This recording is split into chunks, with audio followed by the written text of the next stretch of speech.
नमस्कार साथियों। भारतीय राष्ट्रीय आंदोलन की यह हमारी दूसरी क्लास में आप सभी का स्वागत है। आज की इस क्लास को आप सिर्फ वीडियो नहीं समझिएगा, बल्कि अपना टेस्ट समझकर दीजिए। हर प्रश्न का उत्तर पहले खुद सोचिए, विचार कीजिए, उसके बाद ही सही उत्तर आप देखिए। अगर आप चैनल पर नए हैं तो चैनल को सब्सक्राइब करें, वीडियो को लाइक करें और अपने सभी स्टडी ग्रुप में क्लास को फॉरवर्ड करें। तो बिना समय गंवाए शुरू करते हैं हम अपनी आज की क्लास। आज की क्लास में हमारा जो पहला प्रश्न है, अखिल भारतीय मुस्लिम लीग की स्थापना कहाँ हुई थी? तो जिसके ऑप्शन है लाहौर, अलीगढ़, ढाका या लखनऊ। तो देखिए, अखिल भारतीय जो मुस्लिम लीग है उसकी स्थापना जो है वो ढाका में हुई थी। अब इसकी व्याख्या समझ लेते हैं। 30 दिसंबर 1906 को ढाका में अखिल भारतीय मुस्लिम लीग की स्थापना हुई थी। ढाका के नवाब सलीमुल्लाह खां इसके मुख्य संस्थापक थे। इसी बैठक में यह तय किया गया था कि मुस्लिम लीग का उद्देश्य भारतीय मुसलमानों के राजनीतिक अधिकारों की रक्षा करना है। तो देखिए, अखिल भारतीय मुस्लिम लीग की स्थापना कहाँ हुई थी? ढाका में हुई थी, जो वर्तमान में बांग्लादेश है। हमारा दूसरा सवाल जो है, अखिल भारतीय मुस्लिम लीग के प्रथम अध्यक्ष कौन चुने गए थे? जिसके ऑप्शन है नवाब सलीमुल्लाह, आगा खां, सर सैयद अहमद खां या मोहम्मद अली जिन्ना। तो देखिए, अखिल भारतीय मुस्लिम लीग के प्रथम अध्यक्ष जो है वो आगा खां को चुना गया था। इसकी व्याख्या समझ लेते हैं। मुस्लिम लीग के संस्थापकों में नवाब सलीमुल्लाह और मोहसिन उल मुल्क प्रमुख थे, लेकिन इसके पहले स्थायी अध्यक्ष जो थे आगा खां बनाए गए। यहाँ पे एक ध्यान देने वाली बात जो है, मोहम्मद अली जिन्ना जो है शुरुआत में मुस्लिम लीग के विरोधी थे। 1913 में जाकर मुस्लिम लीग से जुड़ गए। तो जो भारतीय मुस्लिम लीग जो है उसके जो स्थायी अध्यक्ष किसे बनाया गया था? तो आगा खां को बनाया गया था। हमारा जो अगला प्रश्न है, वर्ष 1908 में अखिल भारतीय मुस्लिम लीग की एक शाखा लंदन में किसकी अध्यक्षता में स्थापित की गई थी? जिसके ऑप्शन है आगा खां, सैयद समीर अली, लियाकत अली खान या मोहम्मद इकबाल। तो देखिए, 1908 में अखिल भारतीय मुस्लिम लीग की एक शाखा जो लंदन में थी, इसकी अध्यक्षता जो सैयद अमीर अली की अध्यक्षता में स्थापित की गई थी। अखिल भारतीय मुस्लिम लीग की एक शाखा जो थी वो सैयद समीर अली की अध्यक्षता में स्थापित की गई थी। इसकी व्याख्या, 1908 में सैयद अमीर अली ने लंदन में मुस्लिम लीग की एक शाखा की स्थापना की ताकि ब्रिटिश सरकार तक सीधे भारतीय मुसलमानों की मांगें और दृष्टिकोण पहुंचाया जा सके। हमारा अगला जो प्रश्न है, सवाल नंबर 4, 1906 में मुस्लिम लीग की स्थापना के समय भारत का वायसराय कौन था? इसके ऑप्शन है lord Curzon, lord Hardinge, lord Minto द्वितीय या लॉर्ड चेम्सफोर्ड। तो देखिए, 1906 में मुस्लिम लीग की स्थापना के समय जो भारत का वायसराय था वो लॉर्ड मिंटो द्वितीय था। व्याख्या समझ लेते हैं। मुस्लिम लीग की स्थापना के समय लॉर्ड मिंटो द्वितीय भारत के वायसराय थे, जो 1905 से 1910 तक रहे थे। अक्टूबर 1906 में आगा खां के नेतृत्व में मुसलमानों का एक प्रतिनिधिमंडल, शिमला प्रतिनिधिमंडल जिसका नाम था, शिमला में लॉर्ड मिंटो से मिला था, जहां से मुसलमानों के लिए पृथक निर्वाचन मंडल की मांग की नींव पड़ी थी। तो मुस्लिम लीग की स्थापना के समय जो भारत का वायसराय कौन था? लॉर्ड मिंटो द्वितीय। हमारा अगला प्रश्न, सवाल नंबर 5 जो है, भारतीय राष्ट्रीय कांग्रेस का ऐतिहासिक सूरत अधिवेशन किस वर्ष हुआ था और जिसमें कांग्रेस का विभाजन हो गया था? तो कांग्रेस का विभाजन जो किस अधिवेशन में हुआ? सूरत अधिवेशन में। ये भी आपको याद रखना है। इसके जो ऑप्शन है 1905, 1906, 1907 और या 1908। तो देखिए, जो सूरत अधिवेशन हुआ था वो 1907 ईस्वी में हुआ था। इसी अधिवेशन में कांग्रेस का विभाजन हो गया था।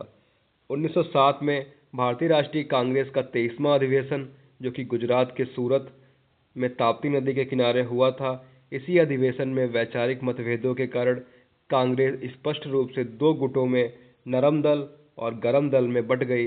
इसे इतिहास में सूरत की फूट के नाम से भी जाना जाता है। तो सूरत अधिवेशन कब हुआ था? 1907 में। इस अधिवेशन में हुआ क्या? कांग्रेस दो भागों में बट गई, एक जो गरम दल था, एक नरम दल। इसे ही सूरत की फूट के नाम से जाना जाता है। हमारा अगला प्रश्न जो सवाल नंबर 6 है, 1907 में सूरत अधिवेशन की अध्यक्षता किसने की थी? जिसके ऑप्शन है दादा भाई नौरोजी, रास बिहारी घोष, लाला लाजपत राय और बाल गंगाधर तिलक। तो देखिए 1907 के जो सूरत अधिवेशन है उसकी जो अध्यक्षता की थी वो रास बिहारी घोष ने की थी। रास बिहारी घोष ने। अध्यक्ष पद को लेकर ही मुख्य विवाद था। नरम दल वाले लाला लाजपत राय या बाल गंगाधर तिलक को अध्यक्ष बनाना चाहते थे, लेकिन देखिए गरम दल वाले जो थे वो लाला लाजपत राय या बाल गंगाधर तिलक को अध्यक्ष बनाना चाहते थे, लेकिन नरम दल के नेताओं ने रास बिहारी घोष को अध्यक्ष चुना। सूरत अधिवेशन के समय अध्यक्ष कौन था? रास बिहारी घोष। रास बिहारी घोष। हमारा अगला प्रश्न जो है, सूरत अधिवेशन में कांग्रेस के विभाजन, नरम दल और गरम दल का मुख्य कारण क्या था? बंगाल विभाजन का समर्थन करना, अंग्रेजी शिक्षा का विरोध करना, स्वदेशी बहिष्कार आंदोलन का विस्तार और अध्यक्ष पद का विवाद, या मुस्लिम लीग की स्थापना। तो देखिए सूरत अधिवेशन का जो मुख्य कारण था वो स्वदेशी बहिष्कार आंदोलन का विस्तार और अध्यक्ष पद के विवाद हेतु ये जो कारण था यही मुख्य कारण था। 1905 के बंगाल विभाजन के बाद जो स्वदेशी और बहिष्कार आंदोलन शुरू हुआ था, नरम दल लाल बाल पाल यानी कि लाला लाजपत राय, बाल गंगाधर तिलक और बिपिन चंद्र पाल उसे पूरे भारत में फैलाना चाहते थे और इसे उग्र रूप देना चाहते थे। वही नरम दल वाले सिर्फ बंगाल तक ही सीमित रखकर संवैधानिक दायरे में विरोध करना चाहते थे। यही वैचारिक टकराव विभाजन का प्रमुख कारण बना। हमारा अगला प्रश्न जो है, सूरत अधिवेशन जो 1907 में हुआ था के तुरंत बाद कांग्रेस संगठन पर किस गुट का नियंत्रण स्थापित हो गया? तो जिसके ऑप्शन है गरम दल, नरम दल, स्वराज्य पार्टी, इसमें से कोई नहीं। तो देखिए सूरत अधिवेशन के तुरंत बाद कांग्रेस संगठन पर किस गुट का नियंत्रण हुआ था? तो वो हुआ था नरम दल, क्योंकि नरम दल के ही व्यक्ति को अध्यक्ष चुना गया था। सूरत अधिवेशन में हुए भारी हंगामे और मारपीट के बाद गरम दल के नेताओं तिलक, लाजपत राय, बिपिन चंद्र पाल को कांग्रेस से निष्कासित कर दिया गया। इसके बाद कांग्रेस पर पूरी तरह से नरम दल, जिसमें कि गोपाल कृष्ण गोखले, फिरोज शाह मेहता का नियंत्रण हो गया। गरम दल की कांग्रेस में जो वापसी हुई थी 1916 के लखनऊ अधिवेशन में हुई थी।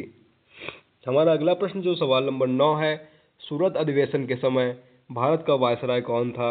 Lord Curzon, lord Hardinge, lord Minto द्वितीय या लॉर्ड चेम्सफोर्ड। तो देखिए सूरत अधिवेशन के समय भारत का जो वायसराय था वो लॉर्ड मिंटो द्वितीय था।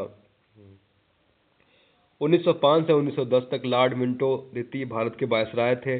ब्रिटिश सरकार ने भारत के इस विभाजन का बहुत स्वागत किया, क्योंकि यह उनकी फूट डालो और राज करो की नीति की एक बड़ी सफलता थी। क्योंकि ब्रिटिश भी चाहते थे कि फूट डालो और राज करो की नीति, और सूरत अधिवेशन में जो क्या हुआ कि कांग्रेस दो भागों में बट गई, यानी कि इसमें फूट तो पड़ी गई ना, इसलिए ब्रिटिश सरकार अपने लिए बहुत बड़ी सफलता मानती थी। अगला प्रश्न जो हमारा है, 1909 में भारत शासन अधिनियम को इतिहास में और किस नाम से जाना जाता है? जो हमारा पहला ऑप्शन है मॉन्टेग्यू चेम्सफोर्ड सुधार, मार्ले मिंटो सुधार, पिट्स इंडिया एक्ट या रॉलेट एक्ट। तो देखिए जो 1909 के भारत शासन अधिनियम को मार्ले मिंटो सुधार के नाम से जाना जाता है। 1909 के इस अधिनियम को मार्ले मिंटो सुधार के नाम से जानते हैं। उस समय जॉन मार्ले इंग्लैंड में भारत के राज्य सचिव थे। जो जॉन मार्ले जो थे इंग्लैंड में भारत के राज्य सचिव थे, और लॉर्ड मिंटो जो थे भारत के वायसराय थे। इन्हीं दोनों ने मिलकर इन सुधारों का प्रारूप तैयार किया था। हमारा जो अगला प्रश्न है वो है सवाल नंबर 11। 1909 के अधिनियम की सबसे प्रमुख ऐतिहासिक विशेषता क्या थी? जिसके ऑप्शन है प्रांतों में द्वैत शासन की शुरुआत, भारत में पहली बार महिलाओं को वोट देने का अधिकार, मुसलमानों के लिए पृथक निर्वाचन मंडल की व्यवस्था, केंद्र में द्विसदनीय विधायिका की स्थापना। तो देखिए, जो 1909 के जो अधिनियम की सबसे प्रमुख ऐतिहासिक विशेषता क्या थी? मुसलमानों के लिए पृथक निर्वाचन मंडल की व्यवस्था करना। इस अधिनियम की सबसे महत्वपूर्ण और विवादास्पद इस अधिनियम का सबसे महत्वपूर्ण और विवादास्पद कदम था। इसके तहत मुस्लिम उम्मीदवारों का चुनाव केवल मुस्लिम मतदाता ही कर सकते थे। इसने भारत में सांप्रदायिकता को कानूनी मान्यता दे दी। इस समय लॉर्ड मिंटो को भारत में सांप्रदायिक निर्वाचन का जनक कहा जाता था। तो सबसे विवादास्पद जो ऐतिहासिक विशेषता कौन सी थी? कि मुसलमानों के लिए पृथक निर्वाचन मंडल की व्यवस्था करना। हमारा अगला प्रश्न जो है 1909 के अधिनियम के तहत वायसराय की कार्यकारिणी परिषद में नियुक्त होने वाला पहला भारतीय कौन था? तो जिसके ऑप्शन है सत्येंद्र प्रसाद सिन्हा, दादा भाई नौरोजी, सैयद अमीर अली, फिरोज शाह मेहता। तो देखिए 1909 के अधिनियम के तहत वायसराय की कार्यकारिणी परिषद में जो नियुक्त होने वाला प्रथम भारतीय जो थे सत्येंद्र प्रसाद सिन्हा थे। सत्येंद्र प्रसाद सिन्हा वायसराय की कार्यपालिका परिषद में नियुक्त होने वाले पहले भारतीय बने थे। उन्हें परिषद में विधि सदस्य के रूप में शामिल किया गया था। बाद में उन्हें लॉर्ड की उपाधि भी दी गई थी। अगला प्रश्न हमारा जो है ब्रिटिश सरकार द्वारा 1909 के मार्ले मिंटो सुधार को लाने का मुख्य राजनीतिक उद्देश्य क्या था? इसके ऑप्शन है भारत को डोमिनियन स्टेटस का दर्जा देना, कांग्रेस के नरम दल को संतुष्ट करना और फूट डालो और राज करो की नीति को लागू करना, भारत में शिक्षा का पश्चिमीकरण करना, स्वदेशी आंदोलन का समर्थन करना। तो देखिए, जो ब्रिटिश सरकार द्वारा 1909 में मार्ले मिंटो सुधार को लाने का जो राजनीतिक उद्देश्य जो था वो था कांग्रेस के नरम दल को संतुष्ट करना और फूट डालो और राज करो की नीति को लागू करना। तो देखिए 1907 के सूरत अधिवेशन के बाद अंग्रेज जो थे कांग्रेस के नरम पंथियों को अपनी तरफ करना चाहते थे। इसके अलावा मुसलमानों को अलग निर्वाचन का लालच देकर वे राष्ट्रीय आंदोलन से दूर रखना चाहते थे। मार्ले ने मिंटो को एक पत्र भी लिखा और उस पत्र में क्या था कि हम नांग के दांत बो रहे हैं और इसका फल बहुत कड़वा होगा। तो पत्र में क्या था? हम नांग के दांत बो रहे हैं और इसका फल बहुत कड़वा होगा। हमारा अगला प्रश्न जो है वर्ष 1911 में आयोजित तृतीय दिल्ली दरबार के समय भारत का वायसराय कौन था? जिसके ऑप्शन है लॉर्ड कर्जन, लॉर्ड मिंटो द्वितीय, लॉर्ड हार्डिंग द्वितीय या लॉर्ड चैम्सफोर्ड। तो देखिए 1911 में जो आयोजित हुआ तृतीय दिल्ली दरबार जो था उस समय भारत के जो वायसराय थे वो लॉर्ड हार्डिंग द्वितीय थे। 12 दिसंबर 1911 को दिल्ली में तृतीय दिल्ली दरबार का आयोजन किया गया। इस समय भारत के वायसराय जो थे लॉर्ड हार्डिंग द्वितीय थे। इस दरबार में ब्रिटेन के सम्राट जॉर्ज पंचम और महारानी मैरी ने भी भाग लिया। हमारा अगला प्रश्न जो है तृतीय दिल्ली दरबार जो 1911 में हुआ था में लिया गया सबसे महत्वपूर्ण राजनीतिक निर्णय क्या था? इसके जो ऑप्शन है भारत को पूर्ण स्वतंत्रता देना, अगला ऑप्शन जो है बंगाल विभाजन को रद्द करना और राजधानी कलकत्ता से दिल्ली स्थानांतरित करना, अगला जो ऑप्शन है मुसलमानों के लिए पृथक निर्वाचन लागू करना, रॉलेट एक्ट पारित करना। तो देखिए जो तृतीय दिल्ली दरबार जो है उसमें लिया गया प्रमुख राजनीतिक निर्णय जो था वो था बंगाल विभाजन को रद्द करना, राजधानी कलकत्ता से दिल्ली स्थानांतरित करना। इसी दरबार में जॉर्ज पंचम ने 1905 के बंगाल विभाजन को रद्द करने की घोषणा की। साथ ही ब्रिटिश भारत की राजधानी को कलकत्ता से दिल्ली स्थानांतरित करने की ऐतिहासिक घोषणा भी यहीं हुई थी। अगला प्रश्न जो है दिल्ली षड्यंत्र केस जो 1912 में हुआ था में वायसराय लॉर्ड हार्डिंग पर बम फेंकने की योजना का मुख्य सूत्रधार कौन था? तो जिसके ऑप्शन है भगत सिंह, रास बिहारी बोस, खुदीराम बोस या राम प्रसाद बिस्मिल। तो देखिए, दिल्ली षड्यंत्र केस में वायसराय लॉर्ड हार्डिंग पर बम फेंकने की योजना का मुख्य सूत्रधार जो थे वो थे रास बिहारी बोस। ऑप्शन नंबर 20 का बिल्कुल सही जवाब है। 23 दिसंबर 1912 को जब दिल्ली में चांदनी चौक से लॉर्ड हार्डिंग का काफिला गुजर रहा था, तब उन पर बम फेंका गया। इस पूरी योजना के मुख्य सूत्रधार जो थे रास बिहारी बोस और उनके सहयोगी सचिंद्र नाथ सान्याल थे। घटना के बाद रास बिहारी बोस छिपकर जापान भाग गए। अगला प्रश्न जो है, निम्नलिखित में से किसे दिल्ली षड्यंत्र केस में फांसी की सजा नहीं हुई थी? तो इसके ऑप्शन है मास्टर अमीर चंद, अवध बिहारी, बसंत कुमार विश्वास या रास बिहारी बोस। तो देखिए, जो दिल्ली षड्यंत्र केस में जो फांसी की सजा नहीं हुई थी वो रास बिहारी बोस को नहीं हुई थी, क्योंकि अभी हमने पढ़ा कि घटना के बाद रास बिहारी बोस जो थे छिपकर जापान भाग गए थे, इसलिए उनको फांसी की सजा नहीं हुई थी। इस मुकदमे में 13 लोगों को गिरफ्तार किया गया, जिसमें से मास्टर अमीर चंद, अवध बिहारी, बाल मुकुंद और बसंत कुमार विश्वास को फांसी दे दी गई। रास बिहारी बोस पुलिस की गिरफ्त में नहीं आए और विदेश चले गए, मतलब कि जापान भाग गए। अगला प्रश्न जो है, गदर पार्टी की स्थापना 1913 में कहाँ की गई थी? तो जिसके ऑप्शन है लंदन, सैन फ्रांसिस्को, टोक्यो या बर्लिन। तो देखिए, जो गदर पार्टी की जो स्थापना है वो सैन फ्रांसिस्को अमेरिका में की गई थी। भारत को ब्रिटिश राज से स्वतंत्र कराने के उद्देश्य से 1913 में अमेरिका के सैन फ्रांसिस्को में गदर पार्टी की स्थापना की गई थी। इसका मुख्यालय युगांतर आश्रम कहलाता था।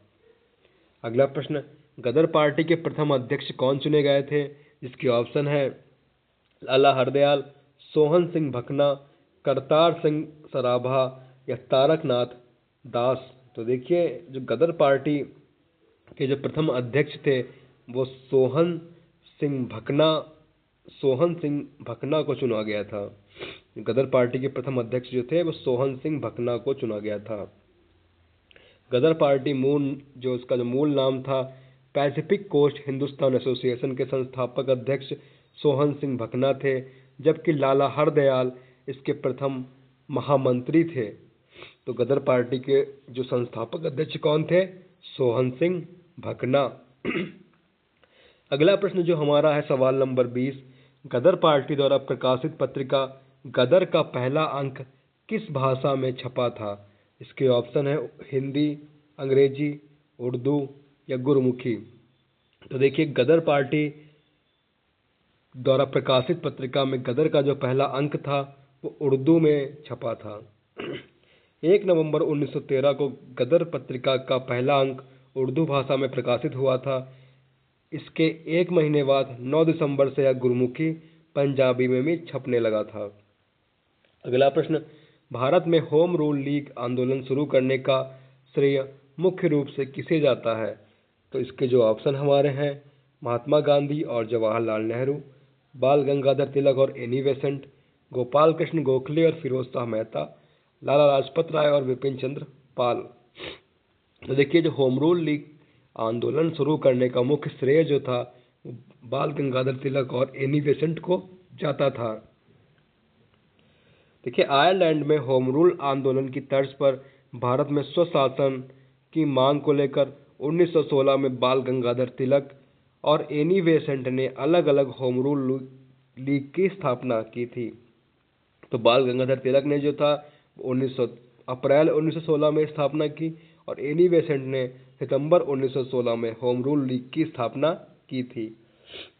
अगला प्रश्न, बाल गंगाधर तिलक द्वारा स्थापित होम रूल लीग का कार्य क्षेत्र निम्नलिखित में से कहाँ नहीं था? इसके ऑप्शन है महाराष्ट्र, बम्बई शहर को छोड़कर, कर्नाटक, मध्य प्रांत या मद्रास। तो देखिए, बाल गंगाधर तिलक द्वारा स्थापित होम रूल लीग का जो कार्य क्षेत्र था वो मद्रास में नहीं था। तिलक की लीग का प्रभाव कर्नाटक, महाराष्ट्र, मध्य प्रांत और बरार तक सीमित था। शेष पूरे भारत, जिसमें मद्रास और बम्बई शहर भी शामिल थे, में एनी बेसेंट की लीग कार्य कर रही थी। एनी बेसेंट की लीग का मुख्यालय अड्यार में स्थित था। ये भी प्रश्न आपके लिए इम्पोर्टेंट है। अगला प्रश्न जो हमारा है, एनी बेसेंट ने होम रूल आंदोलन का प्रचार प्रसार करने के लिए किन समाचार पत्रों का उपयोग किया था? तो जिसके ऑप्शन है केसरी और मराठा। अगला ऑप्शन है न्यू इंडिया और कॉमनवेल्थ। अगला ऑप्शन है यंग इंडिया और हरिजन, या अल हिलाल और कामरेड। तो देखिए, एनी बेसेंट ने होम रूल आंदोलन का प्रसार करने के लिए न्यू इंडिया और कॉमनवेल्थ नामक समाचार पत्रों का उपयोग किया था। एनी बेसेंट ने न्यू इंडिया और कॉमनवेल्थ, न्यू इंडिया जो दैनिक अखबार था, कॉमनवेल्थ जो था साप्ताहिक अखबार था, अखबारों के माध्यम से स्वशासन की मांग को लोकप्रिय बनाया। केसरी और मराठा जो थे बाल गंगाधर तिलक के पत्र थे। केसरी और मराठा जो सब अखबार मतलब अखबार पत्र थे जो थे वो बाल गंगाधर तिलक के थे। अगला प्रश्न जो है, वर्ष 1916 के भारतीय राष्ट्रीय कांग्रेस के ऐतिहासिक लखनऊ अधिवेशन की अध्यक्षता किसने की थी? तो जिसके ऑप्शन है रास बिहारी घोष, एनी बेसेंट, अंबिका चरण मजूमदार, मदन मोहन मालवीय। तो देखिए, जो 1916 के भारतीय राष्ट्रीय कांग्रेस के ऐतिहासिक लखनऊ अधिवेशन की जो अध्यक्षता थी वो अंबिका चरण मजूमदार ने की थी। 1916 का लखनऊ अधिवेशन भारतीय इतिहास की मील का पत्थर था। इसकी अध्यक्षता अंबिका चरण मजूमदार ने की थी। इसी अधिवेशन में 1907 सूरत में बिछड़े नरम दल और गरम दल फिर से एक हो गए। नरम दल और गरम दल कब एक हुए? लखनऊ अधिवेशन में एक हुए, जिसकी अध्यक्षता अंबिका चरण मजूमदार ने की थी। अगला प्रश्न, इतिहास प्रसिद्ध लखनऊ समझौता, जिसे लखनऊ पैक्ट के नाम से जानते हैं, किनके बीच हुआ था? कांग्रेस और ब्रिटिश सरकार के बीच, कांग्रेस और मुस्लिम लीग के बीच, नरम दल और गरम दल के बीच, गांधी जी और अंबेडकर के बीच। तो देखिए, इतिहास प्रसिद्ध जो लखनऊ समझौता था वो कांग्रेस और मुस्लिम लीग के बीच हुआ था। इसका ऑप्शन बी बिल्कुल सही जवाब है। तो देखिए, व्याख्या इसकी समझ लेते हैं। लखनऊ समझौते के तहत भारतीय राष्ट्रीय कांग्रेस और अखिल भारतीय मुस्लिम लीग ने एक संयुक्त राजनीतिक मंच तैयार किया था। इसी समझौते में कांग्रेस ने पहली बार मुसलमानों के लिए पृथक निर्वाचन मंडल की मांग को आधिकारिक तौर पर स्वीकार कर लिया था। तो जो लखनऊ समझौता जो था वो कांग्रेस और मुस्लिम लीग के मध्य हुआ था। अगला प्रश्न जो है, कांग्रेस और मुस्लिम लीग को लखनऊ समझौते के तहत करीब लाने में सबसे महत्वपूर्ण भूमिका किसने निभाई थी? तो जिसके ऑप्शन है महात्मा गांधी और मौलाना आज़ाद। अगला ऑप्शन है बाल गंगाधर तिलक और मोहम्मद अली जिन्ना। अगला ऑप्शन है सर सैयद अहमद खां और गोपाल कृष्ण गोखले, या मोतीलाल नेहरू और आगा खां। तो देखिए, कांग्रेस और मुस्लिम लीग को लखनऊ समझौते के तहत करीब लाने में सबसे महत्वपूर्ण भूमिका जो थी बाल गंगाधर तिलक और मोहम्मद अली जिन्ना की निभाई थी। बाल गंगाधर तिलक और मोहम्मद अली जिन्ना के अथक प्रयासों से यही समझौता संभव हो सका। इस समय जिन्ना को सरोजिनी नायडू ने हिंदू मुस्लिम एकता का राजदूत भी कहा था। सरोजिनी नायडू कौन थी? कांग्रेस की प्रथम महिला अध्यक्ष जो कि भारतीय थी। अगला प्रश्न, भारत के किस अधिवेशन में बाल गंगाधर तिलक ने प्रसिद्ध नारा दिया था, स्वराज्य हमारा जन्मसिद्ध अधिकार है और हम इसे लेकर रहेंगे? तो देखिए, जो सूरत अधिवेशन 1907 में, कलकत्ता अधिवेशन 1906 में, लखनऊ अधिवेशन 1916 में, लाहौर अधिवेशन 1929 में। तो देखिए, कांग्रेस के जो लखनऊ अधिवेशन में जो कि 1916 में हुआ था, इसी में बाल गंगाधर तिलक ने कहा था कि स्वराज्य हमारा जन्मसिद्ध अधिकार है और हम इसे लेकर रहेंगे। 1916 के लखनऊ अधिवेशन में 9 साल बाद कांग्रेस में वापसी करते हुए बाल गंगाधर तिलक ने होम रूल की भावना को मजबूत बनाने के लिए यह ऐतिहासिक नारा दिया था कि स्वराज्य हमारा जन्मसिद्ध अधिकार है और हम इसे लेकर रहेंगे।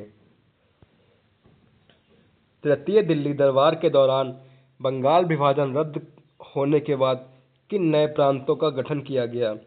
बिहार, उड़ीसा और असम, पंजाब और सिंध, संयुक्त प्रांत और मध्य प्रांत, गुजरात और महाराष्ट्र। तो देखिए, तृतीय दिल्ली दरबार के दौरान बंगाल विभाजन रद्द होने के बाद बिहार, उड़ीसा और असम इन प्रांतों का गठन हुआ था। 1911 में बंगाल का पुनर्गठन भाषा के आधार पर किया गया। तो बंगाल का जो पुनर्गठन था वो किस आधार पर किया गया? भाषा के आधार पर किया गया।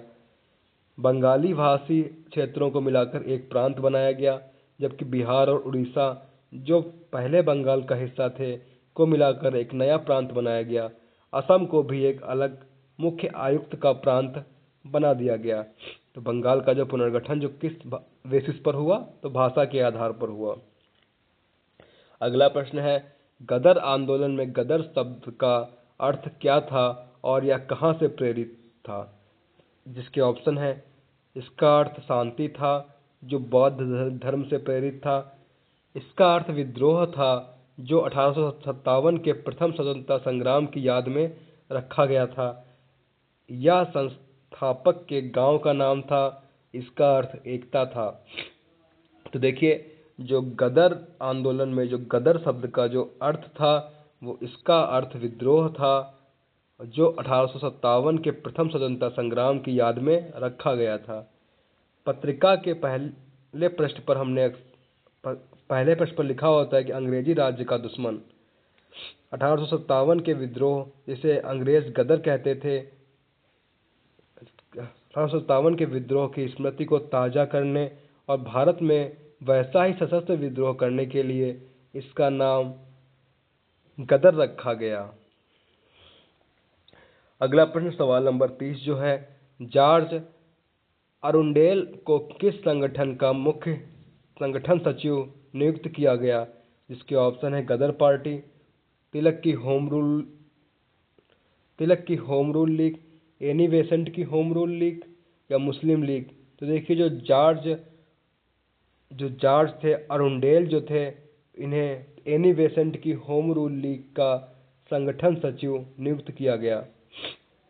एनी बेसेंट ने सितंबर 1916 में अपनी होम रूल लीग की स्थापना की। इसके सचिव उन्होंने जॉर्ज अरुंडेल को बनाया था, जबकि बीपी बाडिया इसके कोषाध्यक्ष थे। तिलक की लीग के सचिव जो थे वो एनसी केलकर थे। अगला प्रश्न, दिल्ली षड्यंत्र केस के दौरान वायसराय पर बम फेंकने वाला व्यक्ति जिसने महिलाओं के कपड़े पहने हुए थे कौन था? बसंत कुमार विश्वास, खुदीराम बोस, प्रफुल्ल चाकी या उधम सिंह। तो दिल्ली षड्यंत्र केस में जो वायसराय पर बम फेंकने वाला जो व्यक्ति था जिसने महिलाओं के कपड़े पहने हुए थे, उनका नाम था बसंत कुमार विश्वास। दास बिहारी बोस की योजना के तहत 23 वर्षीय बसंत कुमार विश्वास ने महिलाओं के कपड़े पहनकर, ताकि किसी को शक न हो, हाथी पर सवार लॉर्ड हार्डिंग पर बम फेंका था। बाद में उन्हें अम्बाला जेल में फांसी दे दी गई थी और रास बिहारी बोस जो थे वो भागकर विदेश चले गए थे, इसलिए इन्हें फांसी की सजा नहीं सुनाई गई। अगला प्रश्न जो है हमारा लखनऊ समझौता से है। लखनऊ समझौता का दूरगामी परिणाम भारतीय इतिहास में क्या रहा? पहला प्रश्न ऑप्शन जो है, इसने भारत को तुरंत आज़ादी दिला दी, इसने सांप्रदायिकता को बढ़ावा दिया और अंततः भारत के विभाजन का मार्ग प्रशस्त कर दिया, इससे अंग्रेजों ने भारत छोड़ने का फैसला कर लिया, इसने रजवाड़ों को खत्म कर दिया। तो देखिए, लखनऊ समझौते का जो दूरगामी परिणाम जो था वो था, इसने सांप्रदायिकता को बढ़ावा दिया और अंततः भारत के विभाजन का मार्ग प्रशस्त किया। तो देखिए, यद्यपि तत्कालिक समय में यह हिंदू मुस्लिम एकता का प्रतीक लगा, लेकिन कांग्रेस द्वारा लीग के पृथक निर्वाचन की मांग लेना यह भयंकर भूल साबित हुई। इससे यह धारणा पुष्ट हुई कि हिंदू और मुस्लिम दो अलग अलग राजनीतिक इकाइयां हैं, जो बाद में द्विराष्ट्र सिद्धांत का आधार बनी। तो दूरगामी परिणाम जो क्या था, इसमें सांप्रदायिकता को बढ़ावा मिला और अंततः भारत के विभाजन का मार्ग प्रशस्त किया। अगला प्रश्न जो हमारा अंतिम प्रश्न है, प्रथम विश्व युद्ध 1914 से 1918 के दौरान भारत में कौन सा आंदोलन सर्वाधिक लोकप्रिय हुआ? स्वदेशी आंदोलन, सविनय अवज्ञा आंदोलन, होम रूल लीग आंदोलन या भारत छोड़ो आंदोलन। तो देखिए, प्रथम विश्व युद्ध के दौरान जो था भारत में होम रूल लीग आंदोलन सर्वाधिक लोकप्रिय रहा। प्रथम विश्व युद्ध के दौरान जब ब्रिटिश सरकार युद्ध में व्यस्त थी, तब भारत में राजनीतिक शून्यता को भरने का काम होम रूल आंदोलन ने किया। तिलक और एनी बेसेंट के नेतृत्व में इस आंदोलन ने छात्रों, युवाओं और महिलाओं को राष्ट्रीय आंदोलन से जोड़ने का ऐतिहासिक कार्य किया। तो ये थी हमारी आज की क्लास। ईमानदारी से कमेंट में आप बताइएगा कि आपने 33 में से कितने नंबर आपके बिल्कुल सही रहे। वीडियो को लाइक कीजिएगा। अगर आप चैनल पर नए हैं तो चैनल को सब्सक्राइब कीजिएगा। मिलते हैं हम अपनी अगली क्लास में। अगली क्लास हमारी साइंस की रहेगी। तब तक के लिए धन्यवाद।